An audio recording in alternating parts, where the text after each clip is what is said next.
Let's see if it works.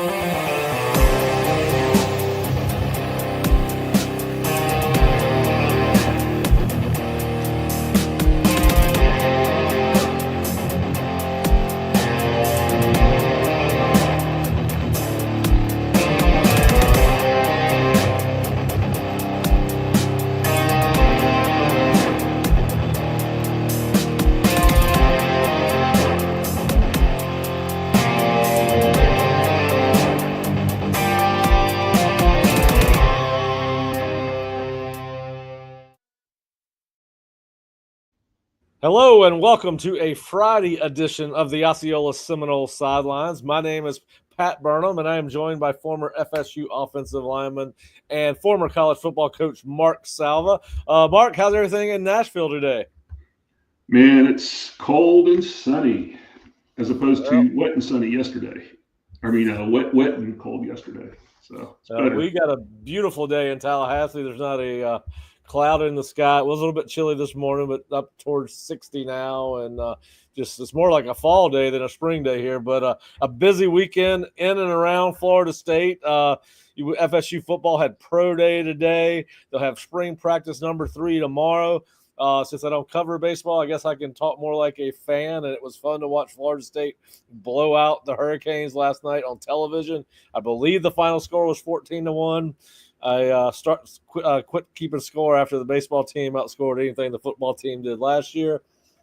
But 6 home runs, and I believe it was 14-1 when I turned it off at eighth and going into the 8th inning, which I think it was a 10-run rule game. So nice start to the weekend if you're a Florida State fan. And, of course, Mark and I started our FSU spring football preview series on Wednesday, previewing the quarterbacks. And one of the reasons we decided to do it during spring practice is because the media has been shut out of practice for the spring. We had not done pre-spring previews in video or podcast fashion. So we decided we'd work our way through each position group as we continue to go through Seminole Sidelines Monday, Wednesday, Fridays. And so we'll be back Monday with either running backs or wide receivers. But Mark, today we're here to talk about our favorite position, a position both you and I played in high school and in college, Florida State's offensive line. And we talked a little bit about on Wednesday about how spring stands for renewal, rebirth, rejuvenation, and probably no position group on Florida State's roster, Mark, needed to be rebuilt, reworked, renewed than Florida State's offensive line. And what we've seen after the season over was when Gus Malzahn was hired as offensive coordinator, Mike and Gus decided to bring in Herb Hand as the new offensive line coach. And, of course, you and I both know Herb and are like what he brings to the table. A lot of years at big-time programs with in big-time games. And then Florida State also brought in 4 transfers that are expected to start right away. I don't think there's any doubt about that. And we're going to kind of go through each player. Mark has watched film on all 4 of the transfers, so we're going to get Mark's thought on that. But, listen, Mark, this is probably I know we talked Wednesday about obviously quarterback being the most important position on any college football team. But I think the group that has to make the biggest improvement from this past season, the 2025, is the offensive line group if Florida State's going to get back to their winning ways, which we've become accustomed to over the years. But just your thoughts on the hire of Herb Hand and what you know about Coach Hand. So I think the 2 most important coaches on any team, other than the head coach, is the defensive coordinator and the offensive line coach. The offensive line dictates so much of what a football team is able to do. I mean, you can have the greatest quarterback in the world, but if you don't have a good offensive line, you're not going to have a running game, and you're not going to be able to protect the passer. And that would render that quarterback relatively ineffective relative to their talent, right? So the offensive line is just so important. When Alex first got here in, I guess, 2019, I was excited because we were so bad, and we just needed to stop the bleeding. And for the most part, Alex did that.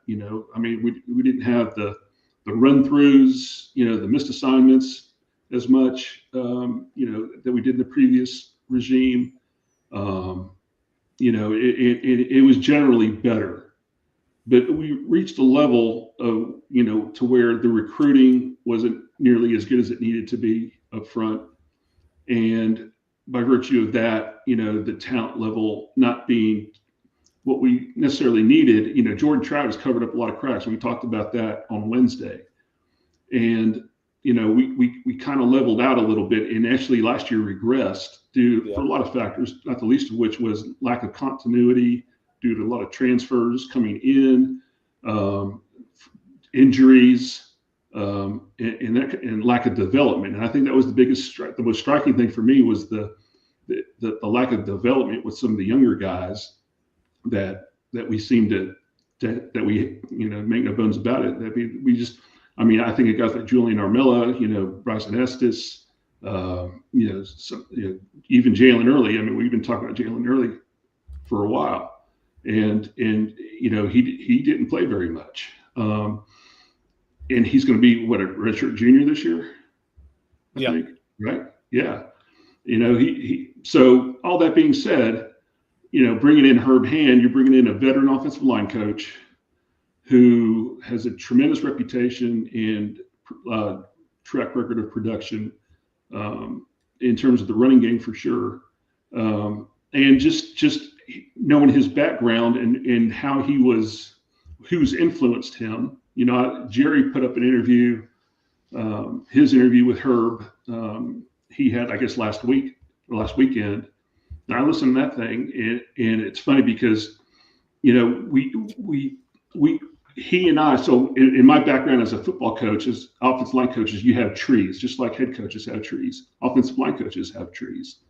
And, there's a couple of godfathers of offensive line coaches. Couple of them are, there's Bob Wiley, there's Jim McNally, there's Alex Gibbs. These are guys that coach in the NFL that have developed a lot of these techniques that you see today. And these are the godfathers of offensive line coaches. And so for me, it was Jim McNally and a little bit of Alex Gibbs mixed in. Jim McNally was the offensive line coach at the Cincinnati Bengals back with Anthony Munoz and back in the late 70s. And all the zone concepts, the zone play, he was one of the godfathers that helped develop a lot of these techniques. And when I was at South Carolina, he was at Charlotte. He was with the Panthers.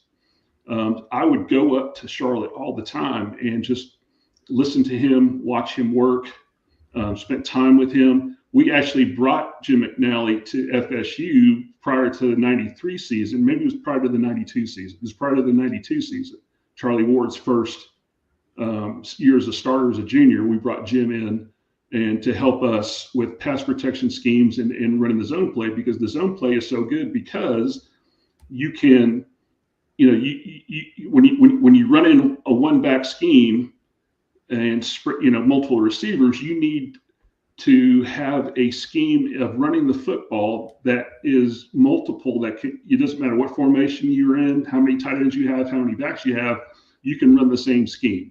And that was the beauty of that's the beauty of the zone running game. When you man block a lot, you lose, you have to learn too much as an offensive lineman. There's too many assignments to learn. The zone scheme enables you to be multiple in terms of formations and personnel, and that's the beauty of it. And so all that to say, when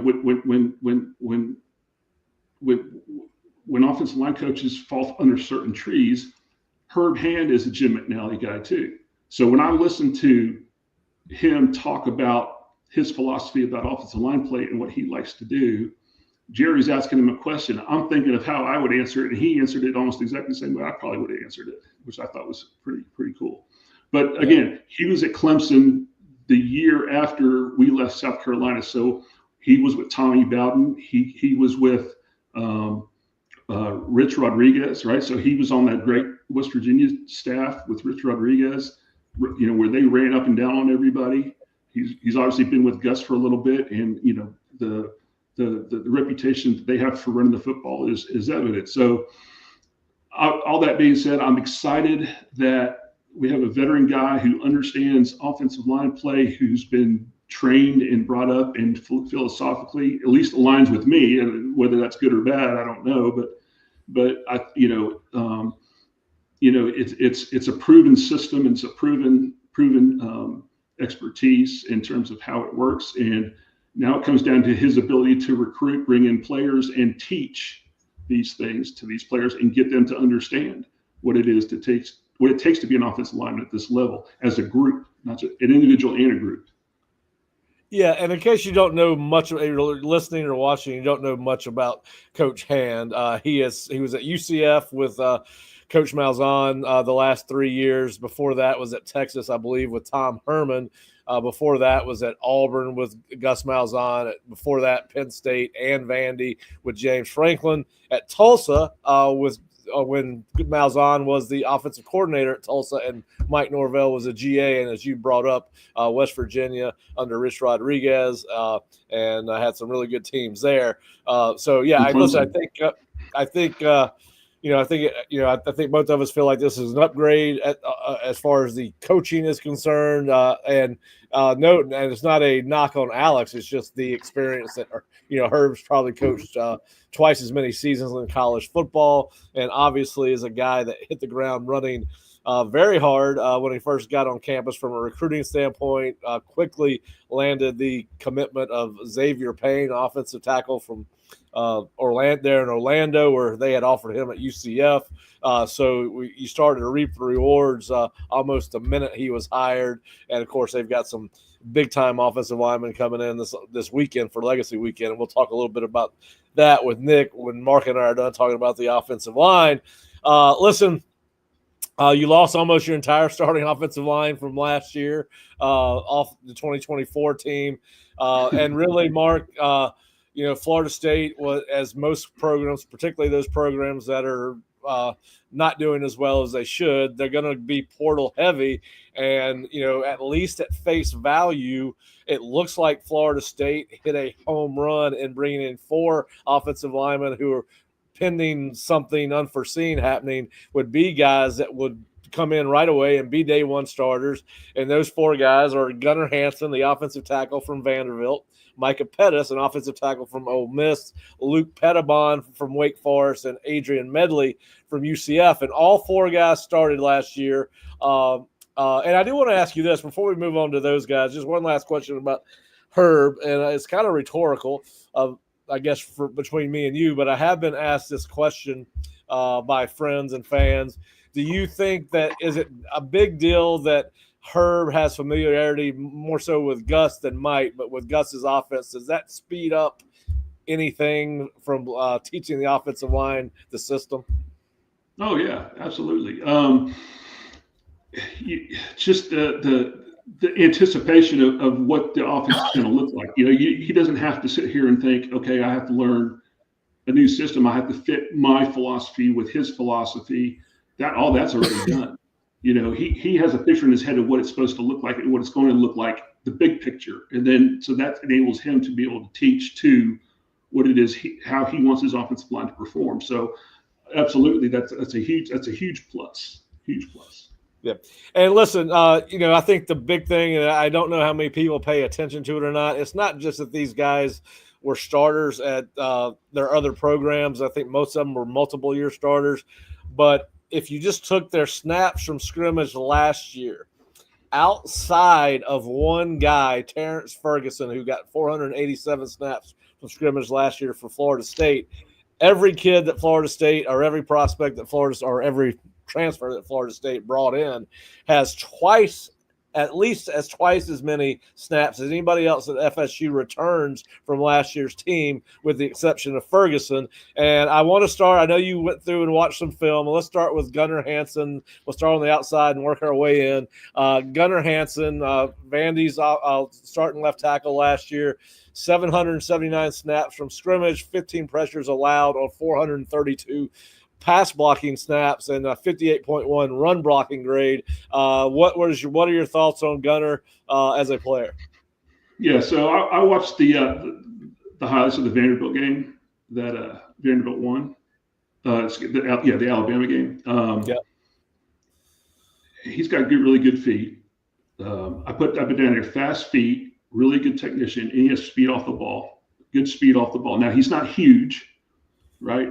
Not like Pettis, right? Yeah. No, very few people are like Pettis. Right. Well, and his length is not. His length may be. He's not elite length. I'll put it that way in terms of like his arm length, his leg length. But he can bend. But he plays with a really good base, really good feet. And the thing that struck with me is he's athletic. He's got really good balance, and I think that'll make him a really good left tackle. His pass sets are fast. You know what I mean? I mean, he doesn't just ease into it. It's boom, boom, boom. You know, his feet move really good, and that enables him to get speed off the ball in the running game too because of his fast feet. You see him, he'll take his steps, but then you'll see him accelerate his hips, and you see his short space quickness, getting speed off the ball, which enables you to knock people off the ball and displace defenders was really pretty good. And he has good feel too. I really liked him. And again, it was just a short, half a game that I watched with the Alabama game, but it's against elite players and it's a game that they won. I really liked him. I think, you guys have him slotted as left tackle. For sure, I could see that. He could play either side, but I like him a lot. He's no question an upgrade from anything from what we've had for sure. Yeah. And then you've already mentioned him before. You got the big guy, 6'7", 350, redshirt senior Micah Pettis, transferred from Ole Miss. Of course, just a huge human being. Played 779 snaps from scrimmage last year. 15 pressures allowed on 425 pass blocking attempts, and really, I believe he had the highest run blocking grade of all the transfers at 72.7. Listen, you don't find length like that every day, and we're talking about Gunnar Hansen being small compared to Pettis, and Gunner's 6'4", 330. So that just tells you how big. Is he that big? Wow. Yeah, well, they got him listed as 6'5". I think he's more 6'4". I usually take an inch off any program's reported height, so that's just me.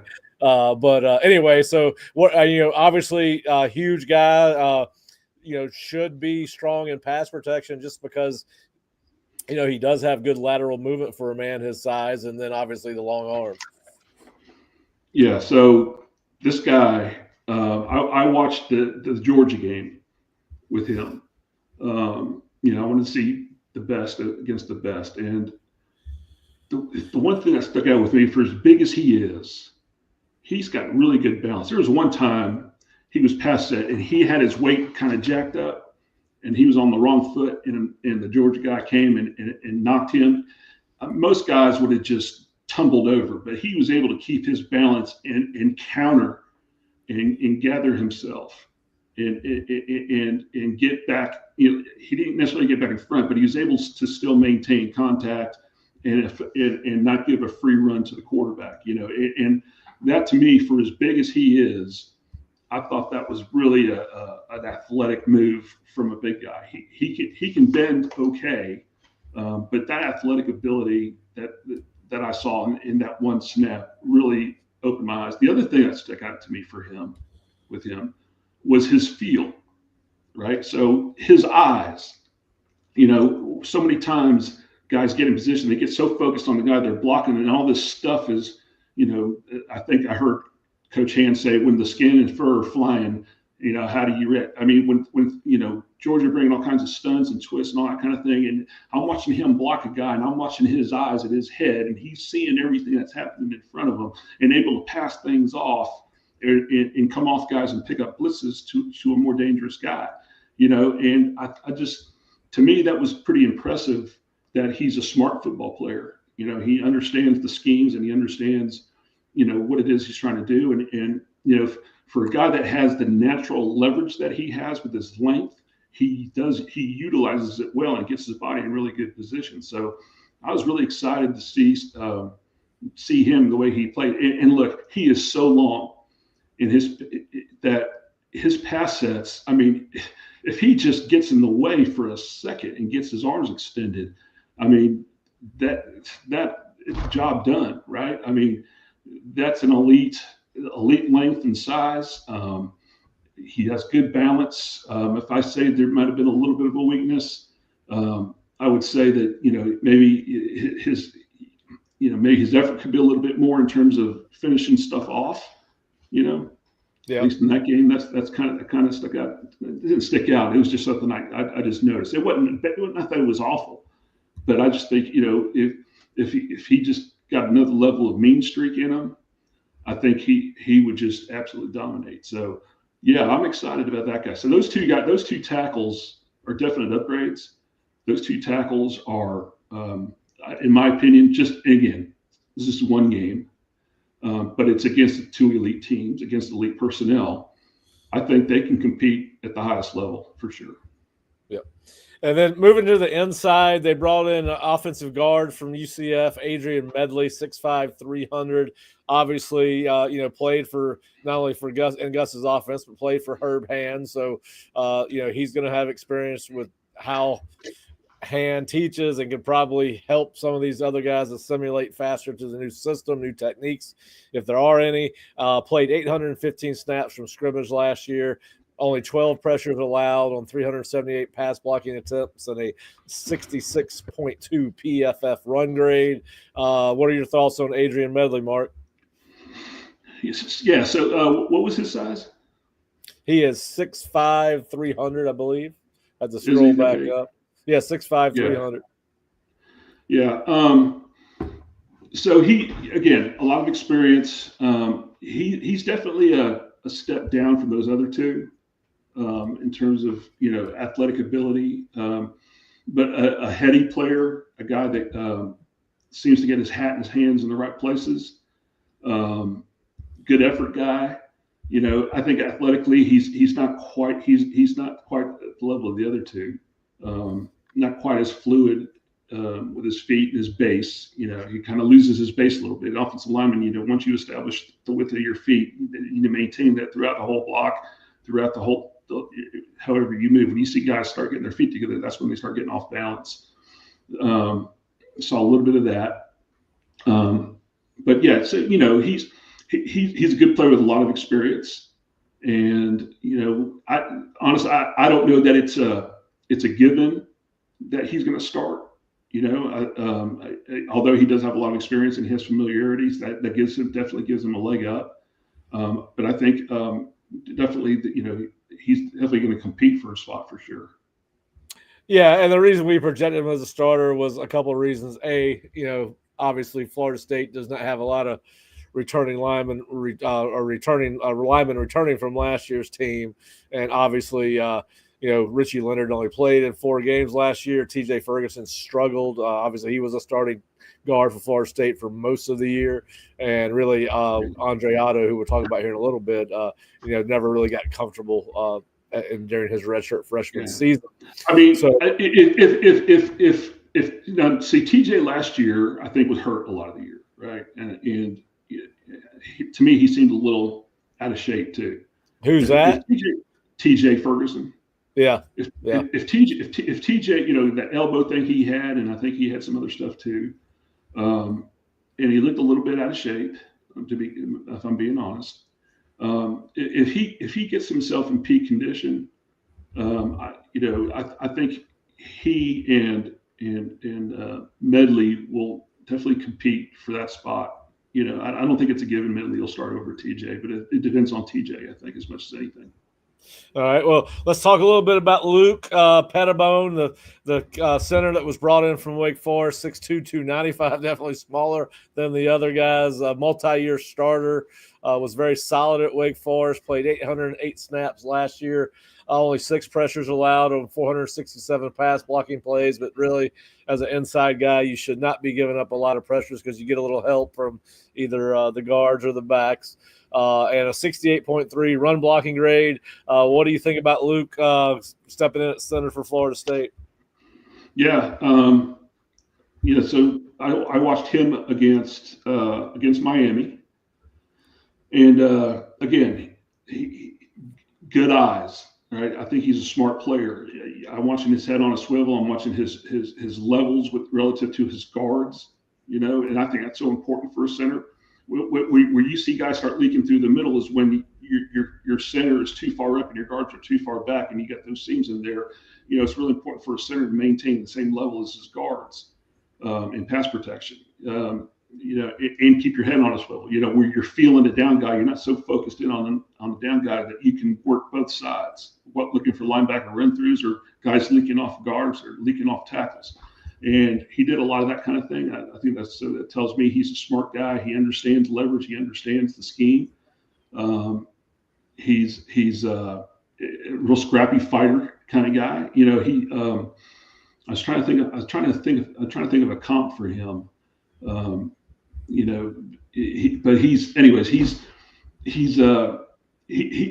a scrappy, good football player. Again, a lot of experience. He's been in the wars in the ACC. He knows what to expect. That definitely gives him a leg up. Not as big as Rizzi. And Rizzi, by virtue of him being from Harvard, is a smart guy too. So I think we got two good options there at center. I think that's. But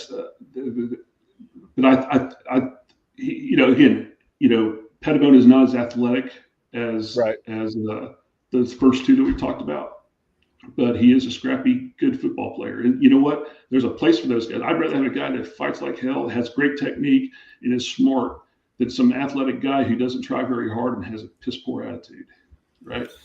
And he's a fighter, so I do like him. Yeah, listen, I think that just because of their experience, and I don't think you usually bring in older kids to ride the pine. I think it's particularly in the portal era. I guess it could happen, but I think all four of those guys are at least. We're not at practice this year, and we couldn't report on a depth chart anyway, other than to be very vague and say people are rotating in and out. But listen, I think that to me, with four proven guys, Mark, the real question is who from last year's team is going to step up and take that fifth spot, or maybe compete for a starting position with one of these guys. Because really, Richie Leonard played 4 games, 230 snaps. He's kind of he's a tough guy in there at guard, but didn't play the whole season. Then you have Andre Otto, who played a little but not much. So to me, it's going to be who steps up and is going to be that fifth guy, and particularly at guard, because we do think the tackles are probably spoken for. You think there's going to be a little bit more competition inside center and guard. We've talked a little bit about Richie Leonard. We talked about Andre Otto. They had and of course Jalen Early's a tackle who could play guard. He had 309 snaps, but the first several years that Mike was here, we kept on hearing about the fact that it was a good thing to be able to rotate 7 and 8 people in, because it 5 starters. Then towards the end, we started hearing about how not having a consistent 5 guys in on the offensive line was a detriment to the offense. So how important is it that Florida State identify a solid fifth starter out of the returners? And we've seen some film on some of the guys. We've seen nothing on others. We haven't seen much of Jonathan Daniels or Ty Hilton, who were true freshmen last year. You could always have one of those guys step up. But how important do you think it is to identify 5 starters who are going to play the majority of the time? You got to have an idea who your best football player, who your best 5 are, who really top 7 probably, because you do want to build continuity. At the same time, as many games as we play, as these teams play, and probably the nature of the games that we're going to play, right? We're probably going to be in a lot of fights, right?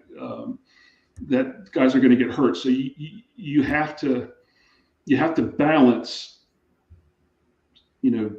preserving your best players, and at the same time giving other guys opportunities to learn and grow too. But when it comes down to it, and you gotta have it to win it, and you're in a battle and you're in a fight, and every snap matters. You got to know who those guys are you're going to go to battle with, and you're dependent on. So yeah, it is important. Same thing goes, and I heard Herb say the same thing, and I've said it on this podcast before. You know, when a guy goes down, is it better to put that second team guy who's your 10th best player, or is it better to take somebody who might be a little bit better and move him like, you know, and we did that a lot last year. You know, we take Darius and we'd move him all over the place, and because the guy backing up Darius was the next best guy, right? And so, you know, as opposed to putting in somebody that's maybe not ready, just because he's the second team guard doesn't mean he's the next best guy, right? So there's value in so especially with older guys, training them and them having the ability to play different positions. But when it comes down to who are my best five, what's my best unit, right? What's my best unit, and identify those guys and work them together as much as possible, right? And develop that cohesion, develop that trust, develop that feel. You know, so much of running the ball is feel. So much of pass protection even is feel, but especially running the ball, it's feel. It's knowing that my guy's going to be there when he's supposed to be there. I can anticipate certain things. I know when the defense reacts a certain way, I know how this guy's going to react. That stuff is developed over time, and that's how you build that cohesion. So, especially in the transfer era, when you get five guys who've never played together before, it is going to be so important to identify who those five guys are and build that cohesion right from the get-go. And the sooner, if you can do that from day one, all the better. If there's position battles going on and still trying to discern who's going to play where, you know, the longer that takes, the less cohesion you're going to have going into the fall and moving forward from there. So the sooner he can do it, the better. Yeah, and I was really looking forward to seeing who asserted themselves out of the, as you mentioned, Ferguson, Leonard, and Otto, because I think those will be the guys that mostly compete for the guard, the two guard positions, along with Medley. And of course, you could have a surprise. Who knows what Ty Hilton looks like after a in-season in-school off-season. He's been here. Same thing with Jalen Early. Is he ready to take the next step? Could he compete with Hanson, or could they slide him inside the guard? So it'll be interesting to see what we hear, because we're not going to see them this spring. It'll be very interesting to see what we hear on the a list of redshirt freshmen that include, redshirt sophomore Lucas Simmons, Jonathan Daniels, a redshirt freshman, Manesi Atiti, also a redshirt freshman. And we got to see some of the glimpses of those guys, at least athletically, in practice last fall on scout team and obviously in individual drills. So I think the big question for me this spring is who are the guys that are going to, of the returners, one, who's going to assert themselves as the fifth starter based on our projection that the four transfers will indeed be the start, make up 4/5 of the starting offensive line. And then obviously, you know, there was some drop off last year when the starter came out, and it's hard to say that as bad as the offensive line was, that you could have drop off. I mean, the stats are glaring, as we've talked about the optics of how they played weren't. So I think that's going to be fascinating to see, and hopefully we'll be allowed back in camp and preseason and be able to see some of with our own eyes, some of the development these young guys have taken. But I agree with you, Mark. I think obviously you have to get. I don't know what grade you give them, because I have not compared their offensive line transfer class to somebody else's. But, you know, the fact that you're bringing in two starters from the SEC and two starters, one from the Big 12 and one from the ACC, those four guys have played really big-time football against big-time opponents. And, obviously with the other offensive linemen on Florida State being so inexperienced and so young, yes, Brian, I hope they stay healthy as well. It kind of gives some of these younger offensive linemen a little bit more time to develop because, as you well know, back in when you and I played, if you're an offensive lineman, you usually, if you were really good, might play as a redshirt freshman. If you were solid, above average, redshirt sophomore. Most of the time you played your last 2 years. I know you played a lot more than that, but usually an offensive line is a position that is somebody's got experience. Your best offensive lines have experience, and so I think that has a lot to do with maturity and growth in terms of your body. It's such a a boy playing against men.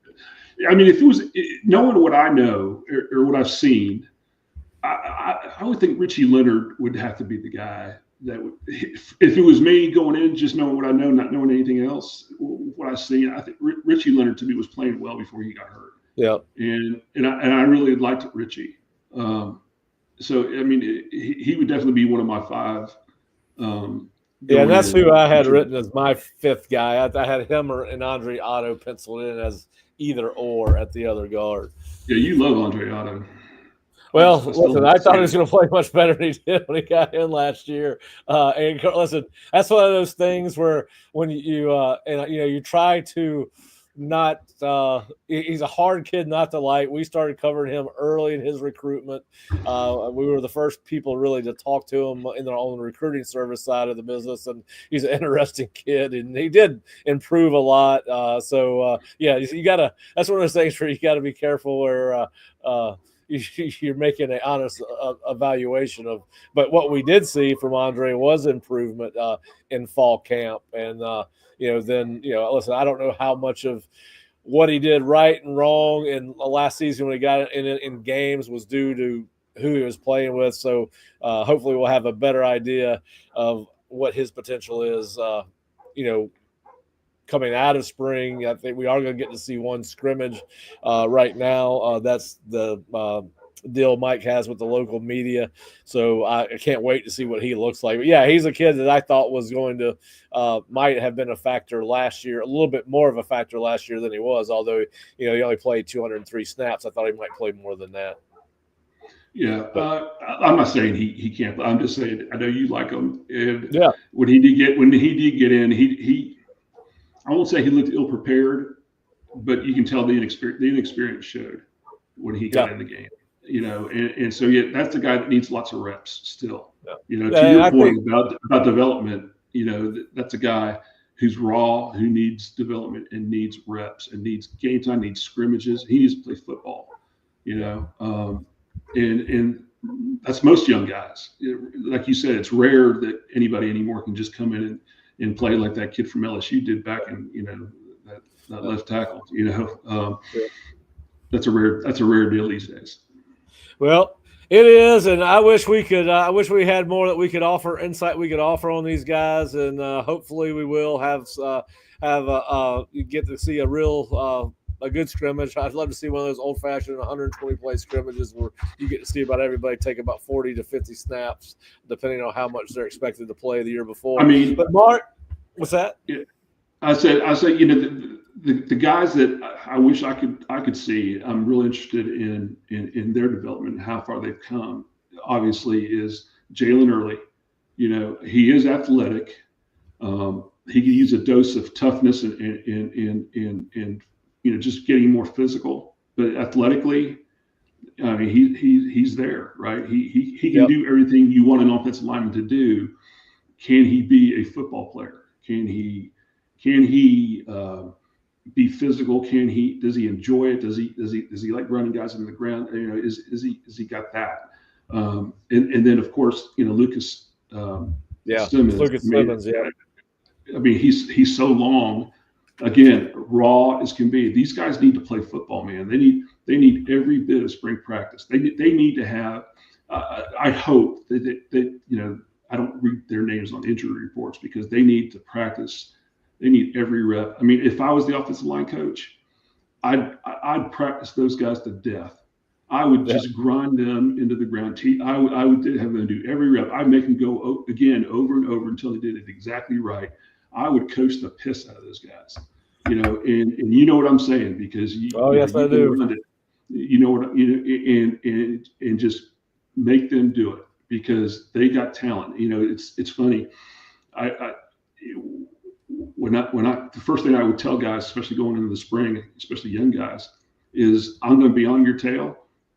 And that's a good thing, because when I'm not on your tail, that means I've given up, right? If I'm on you, that means I have high hopes and expectations for you, higher than you probably have them for yourself. And those are two guys that stick out to me that say, you know what, if we can make these guys players, we got something, because they got, well, I know Simmons has 3 years left. Yeah. Right? Or did he get redshirted? Yeah, he's redshirt sophomore, so he's got 3 years. He's redshirt sophomore. Okay. He's got, and Early's got 2, and he can contribute this year if he can turn it on and make a big step, And don't forget about Estes. Estes is a tough guy too. I think, I throw Estes, Rizzi, even Pettibone and not, is it Pettibone? Pettibone and Medley, athletically, kind of in the same boat, Well, and listen, I think that's one of the wild card. I think that's one of the wild cards of this group, is because you got a new coach. Does that new voice reach somebody it was not reaching last year? And do you have a guy like SD step up, or Jalen Early take the next step, or Otto take the next step, because they are responding? We talked a lot last year about we didn't think the messages were getting through to the kids. They weren't. It was unmotivated, uninspired football. And we were very honest about, the fact that sometimes the message gets old or stale or is not being delivered properly, and that it's a coach's job to find a way to reach each individual player, that you cannot treat them the same. That's one of my things I loved about Jimmy Johnson. His philosophy was, he once told a player, I will be consistent in one thing. I will coach every single one of you differently based on what I know about you and how you're motivated. So I think that's the wild card. I think the wild card is, does a light come on for one of these guys under a new voice, and who naturally takes that progression and becomes a fifth starter? Well, that's going to happen. I mean, you go back to when we went to South Carolina, right? So when we first got to South Carolina back in 94, right? And, Brad Long was on that staff. And, Brad was on the previous staff. And so when we were running down the players, running down offensive linemen, it said, tell me about these guys. And, well, he'll never play here. He's just been okay, and whatever. Well, we go out there and all of a sudden, you know what, this guy's not bad. It's not bad. He's better than what you thought, and I think I have something here to work with, there's something, he does things that the way I like them done, so something that Estes does may fit her hand's eye better than it did Alex Atkins, and it might give him more of a chance. And it's amazing how much a player will respond to confidence. Coach, when a coach has confidence in a guy, it's amazing how some players will respond and actually elevate their game to another level, different motivation.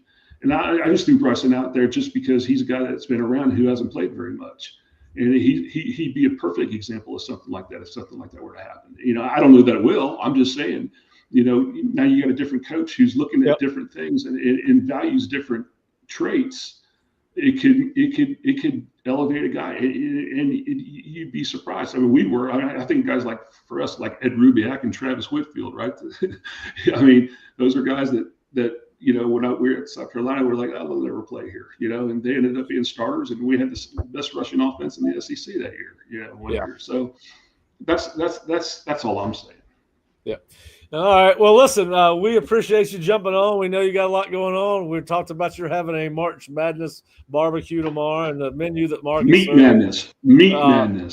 Madness Saturday at Mark's house, and he's going to have brisket and burnt ends and tomahawk steaks and everything. We need to get Mark to move to Tallahassee so we can have a staff dinner at his house. But Mark, hey, have a great weekend. Enjoy the basketball, enjoy the golf, and hopefully get some warm weather.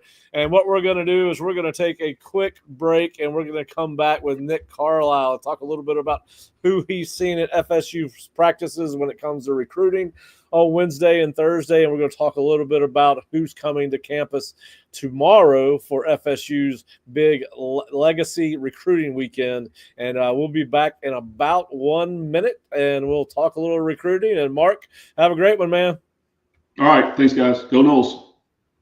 Hey Seminole fans, Alumni Hall is your ultimate FSU shopping experience and has moved to a new location off Timberlane Road in Tallahassee. Shop FSU gear from Nike, Champion, New Era, Yeti, and more. Alumni Hall has Seminole gear for the entire family, plus accessories and gifts. Spend $150 and you'll earn $10 off your next purchase with their Hall Pass rewards. Stop by their new location on Timberlane Road near REI or shop anytime online at alumnihall.com. Alumni Hall, where Seminole fans shop. Finding an experienced lawyer you can trust is crucial. With over 50 years of combined litigation experience, the attorneys at Mowry Law Firm are dedicated to providing our clients with exceptional legal services, focusing on car and trucking accidents, premises liability, and wrongful death. Call 904-824-7799, MowryLaw.com. All right, we are back with the Osceola Seminoles Sidelines. I am Pat Burnham. We want to take a second to thank Mark Salva for spending 45 minutes out of his Friday afternoon with us to talk a little bit about Florida State's offensive line. He is our resident offensive line guru and our recruiting guru in the making. Nick Carlisle's on with us now. Nick, what is happening? You've had a busy week. There's been a lot going on the recruiting front. We'll start with just talk with some to us a little bit about some of the guys that were at practice on Wednesday and who you talked to, or Wednesday and Thursday, and who you talked to and what visits stood out to you. Yeah, there were a lot of guys that were really needing to get on campus for Florida State, Pat. First of all, how are you? Good to see you. How's the situation with the car? Hope everything's doing all right with that. We're getting there. We're getting there. Yeah, so a lot of kids that are good to get back on campus. Jake Krull is probably one that Florida State really needed to get on campus. A couple of defensive tackles, which is good to see. Florida State's defensive tackle recruiting is a little bit light at the moment, and one of those visits went really well with Seven Cloud. The other with Kendall Gerval probably didn't go as Florida State was hoping in terms of him being able to set up an official visit. But, a lot of good kids getting on campus on Wednesday and Thursday at the jump of spring practice, and the real money is going to be this weekend, though, Pat. We've had a little look at that visitors list, and there's a lot of really good kids that are going to be here tomorrow.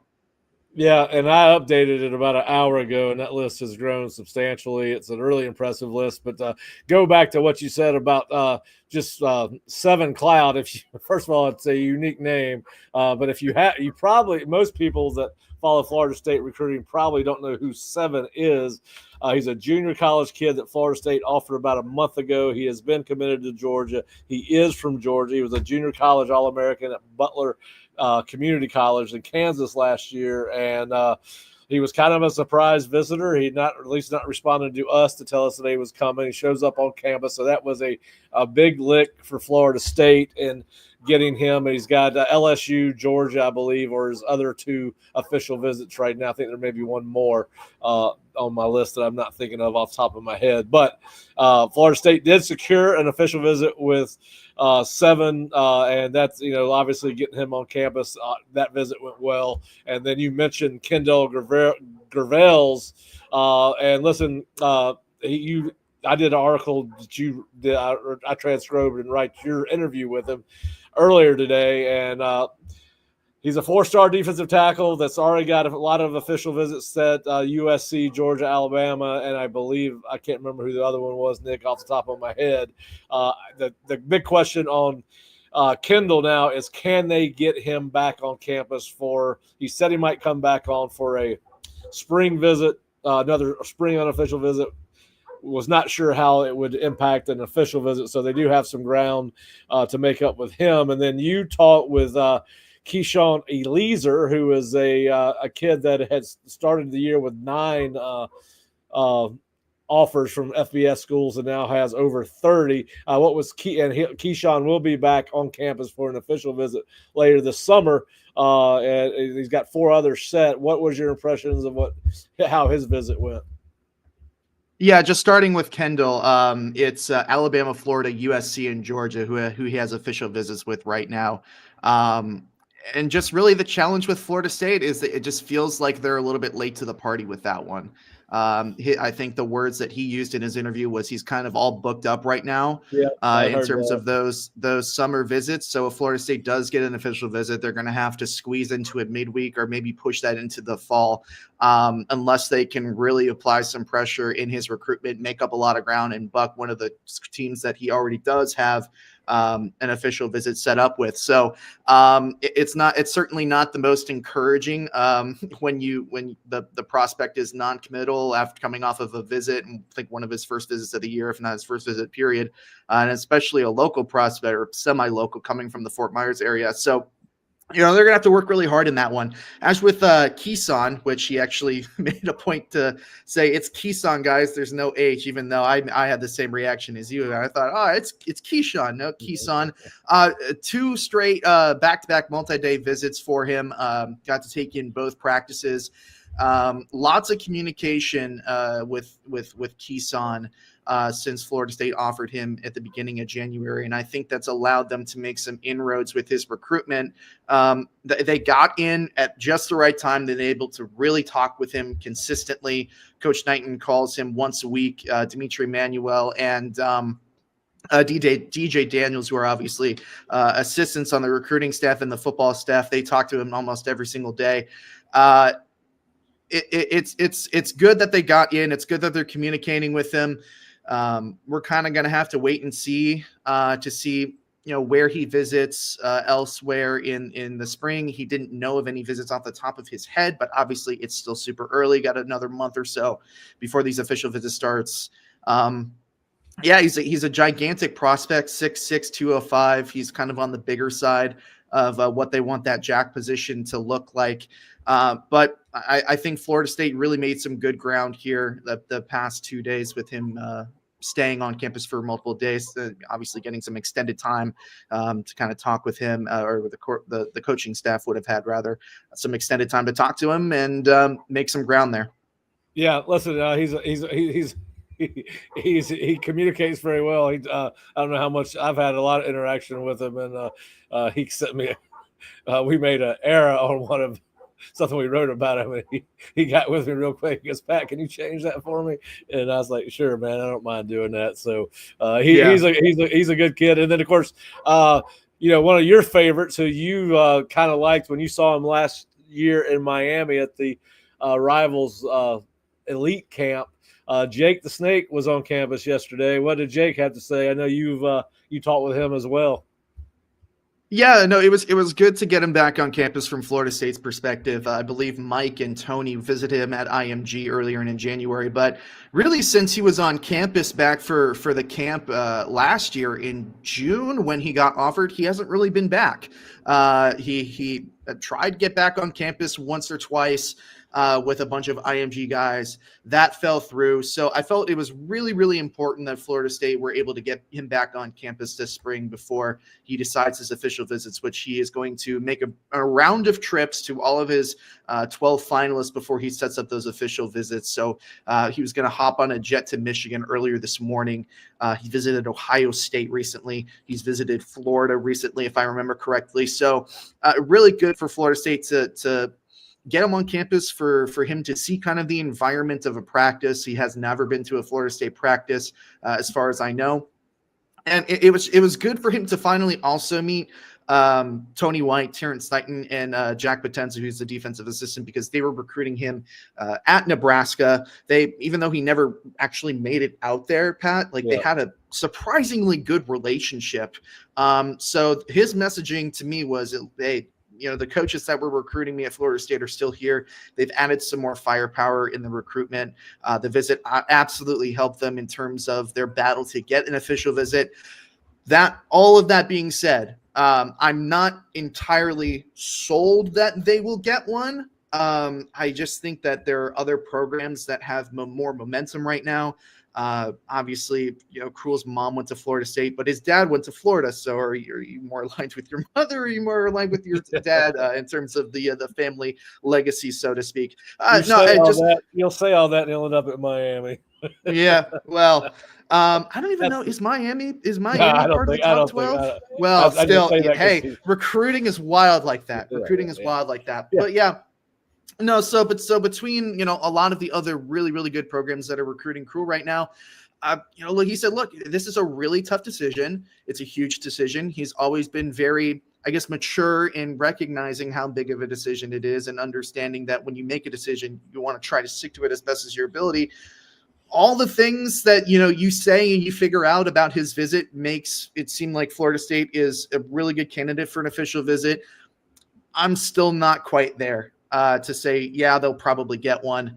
They got to battle a lot of other programs that have had a lot more recent success, but yeah. Yeah, and I think Nick, I think that's a good point. And I think he's going to be one of several recruits, and the dynamics of recruiting have shifted to where all the big name, highly sought after prospects are taking their official visits in June. Right? We're seeing guys take them as early as April now.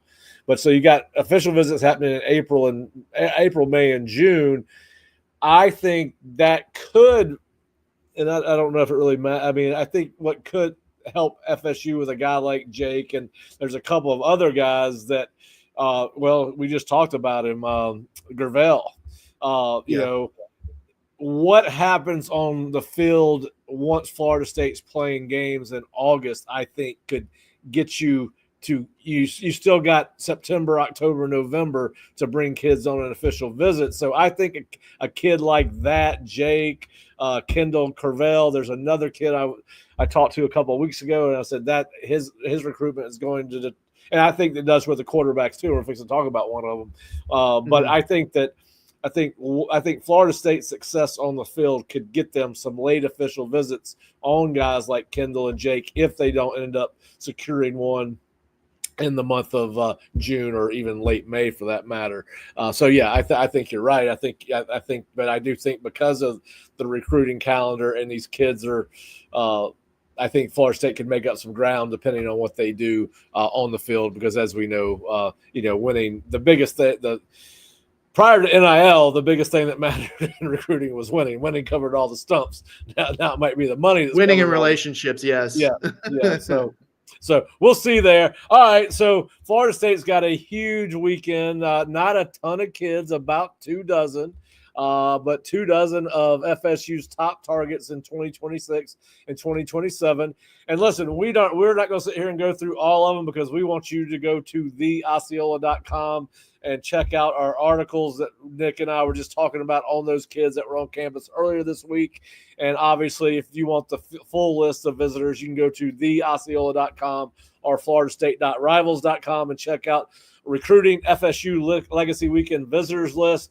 Nick, I don't want to go through all of them. I want both of us to pick out a couple that we want to talk about. And obviously, I'll pick out the first one for both of us because I think it's probably the biggest visitor because it's at the most important position, and that is Bo Bentley from Salina, Texas. He is going to be here either later tonight or tomorrow. He is a quarterback that Florida State offered the night Brady Schmeigel, one of three quarterbacks the Seminoles offered the night Brady Schmeigel decommitted.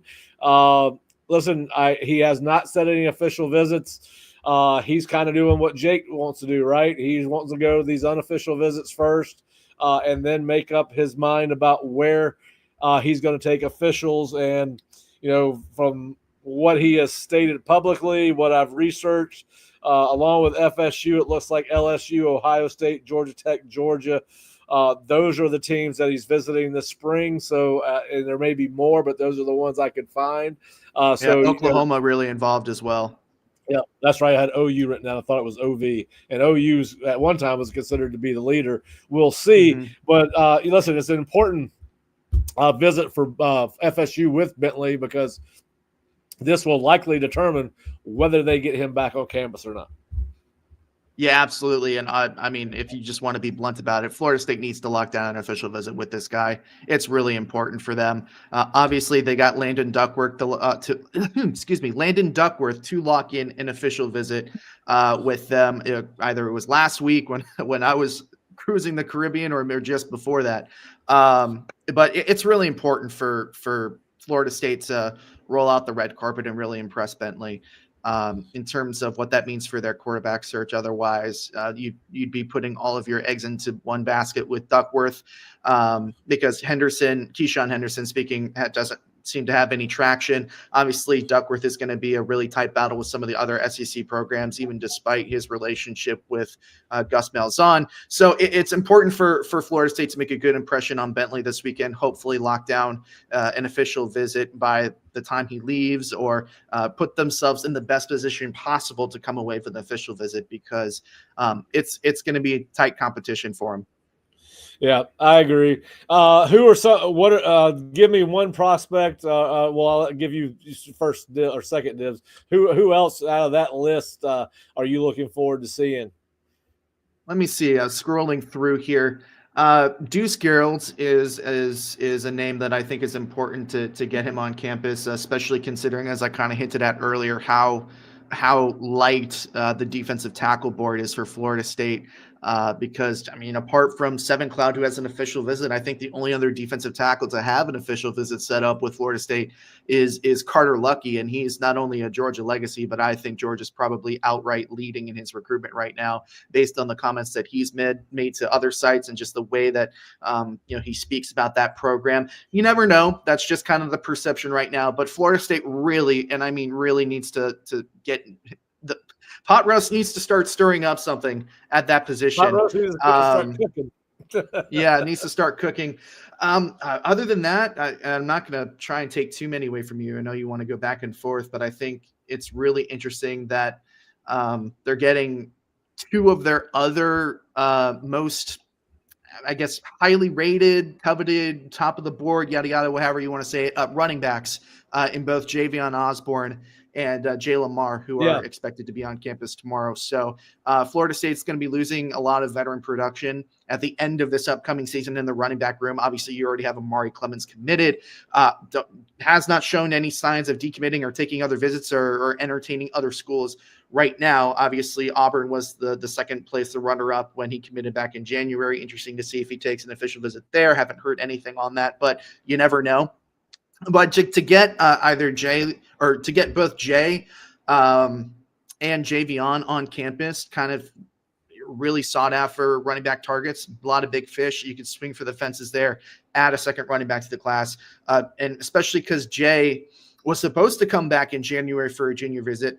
That fell through. So to get him back on campus again prior to his official visit, really important. Yeah, I agree with that. And, the thing with Deuce, going back to Deuce, is I remember seeing him last spring at the Atlanta Rivals camp. Of course, here in shorts and a little beanie to protect from concussions. But I'm going to tell you what, he's an undersized defensive lineman at 6'3", 270, but he is explosive and powerful and plays with great leverage. I think that, and he is pretty much wide open. I think he only has one official visit set right now, and he may not have any. But he is, I think. He doesn't talk a lot, doesn't say a lot, but I think he's a guy that Florida State's got a chance to get an official visit out of, and I think this weekend will go a long way. The other guy that's kind of stands out to me, Xavier Griffin. I was texting with him earlier this week, and he is committed to USC and has been committed to USC since last summer. But he is going to be here. Supposed to be here this weekend. He had told me that he was working on another official visit. He did not say who it was. He's being kind of coy about it. But obviously with him only having a USC official visit planned at this point, I think getting on a kid like him could be him having a great visit, good time. And obviously it looks like, I think there are some of the defense. I know Fisk is here, defensive lineman, and I think Jermaine Johnson's in town as well. And wouldn't surprise me if we saw Verse over the weekend. So I think it's a big weekend for that kid. And then the other one that stands out to me, just because FSU is obviously looking to bring in, has to bring in a number of offensive linemen between the portal and the high school ranks, because they're going to lose at least 8 at the end of this year. But that's Graham Houston from Buford, Georgia. And Graham, Florida State's technically already in the Final Four they have one of his 4 official visits, along with Florida, Georgia, and Ole Miss. So I think that's going to be interesting. And obviously Mike Ionata, the FSU legacy, he'll be back here. So those two to me are interesting, just because they've got so many, and we know they're probably going to dip back into the offensive lineman, the portal for offensive linemen after this year. I think that's the way we're seeing college football go. So I think you could see 3 or 4 portal guys, but that still leaves 4 or 5 high school offensive linemen you're going to sign, depending on how your younger guys develop this season. So I think Graham's visit is going to be very important, as is Mike Ionato's. Anybody else stand out to you? No, but I just want to echo Xavier Griffin. That's a really encouraging development from Florida State's side of things, because when I talked to him about a week and a half ago, he said you hit the nail on the head when you said coy, because he was really coy with me too, and he's saying, well, I'm thinking about the possibility. It was one of those, thinking about the possibility of taking more visits.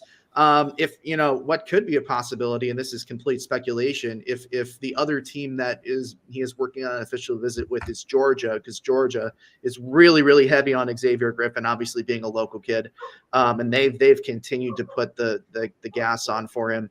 If he's setting up an official visit with Georgia, if you want to come to Florida State this weekend, kind of talk things over with Norvell, and then see potentially about setting up an official visit with the Seminoles, or maybe Florida State's the team. I don't know. Either way, really important to get him on campus after he's kind of being so, I don't want to say wishy-washy, but back and forth in terms of, what he wants to do with his summer visits. So I think really some kids are just more quiet about it, and some of them don't get it all. You get some kids who love the talking, the attention. Yeah, we love the kids that like to talk, right? Because of what we do. And you get some of these guys that have outgoing personalities, and it's reflected in their recruiting. We had that great interview with Samari Matthews a couple of weeks ago, and you do get some of these guys that are outgoing and fun to talk to. Then you get other kids that are just normal, quiet high school kids that really don't want to say anything. And sometimes these kids don't like to talk to strangers. I didn't like to talk to strangers when I was their age, so I get that. Well, you're taught to do the exact opposite.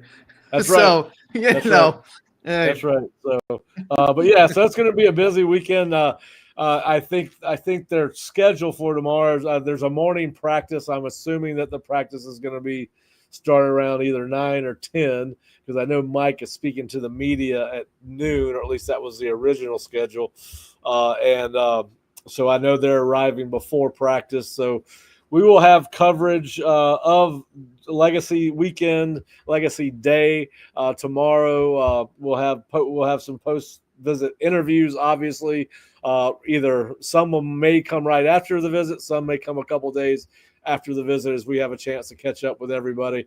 But we will have coverage tomorrow of Legacy Weekend. We'll also have post-practice coverage of practice tomorrow. Bob or Kurt will be at Mike's press conference. So it'll be a busy day for Florida State football, not only the third spring football practice, but obviously what is considered their bigger or high priority recruiting weekend for the spring.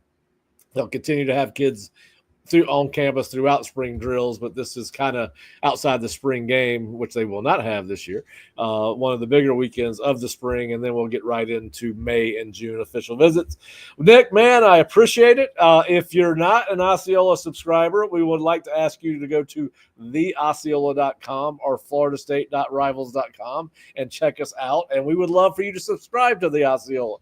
We think you get a lot of great information. We think we do a good job of reporting on the team, and we've got a lot of coverage not only on the football team, but obviously the baseball team. We had a great night last night. The softball team's off to a great start, and the golf team, both golf teams are off to a great start. Women's basketball team's in the tournament, so we got plenty of Florida State coverage if that's your thing. So please go to theosceola.com, and there again you can get the complete unofficial visit list for this weekend as well. If you don't subscribe to the Osceola YouTube channel, which we are on right now, it's free. Hit the subscribe button, hit the notification button. We would like to grow our numbers here, and you can help us do that. And if you're listening, you ought to go ahead and just subscribe to the channel and go ahead and put us on notifications. But Nick, you get an invite to Mark's Meat Madness barbecue if you subscribe today. Yeah, that's a heck of a trip. If they're willing to go to Nashville, Mark can cook. There's no doubt about that. But anyway, we appreciate everybody joining us for the Friday edition of Seminoles Sidelines, and we hope that you will join us on Monday when we come back for our next edition of Seminoles Sidelines live at 3 p.m. on Monday. And hope you have a great weekend, and we'll talk to you next week. Nick, thanks as always. Mm-hmm.